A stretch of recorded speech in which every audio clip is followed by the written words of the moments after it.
याचं कारण की फक्त आपल्या शक्तीचा उपयोग कसा करायचा हे ज्यानं त्यानं आपल्या शक्तीचा उपयोग इतरांना दाबण्यासाठी नाही तर सहकार्य करण्यासाठी आपण आपल्या ताकदीचा वापर केला पाहिजे।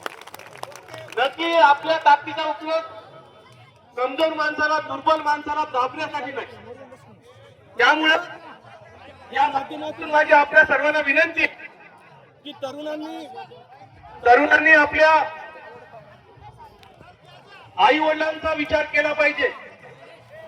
युवकांनी आपली पैलवानकी आपल्या मनामध्ये आपण व्यसनापासून दूर राहिलं पाहिजे।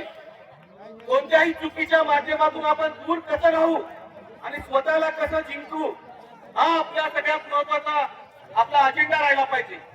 जिंकायचं असेल तर स्वतःसोबत आपलं युद्ध आहे। आपल्याला आपल्या स्वतःसोबत जिंकायचंय। मी चांगला माणूस म्हणून राहील, मी चांगला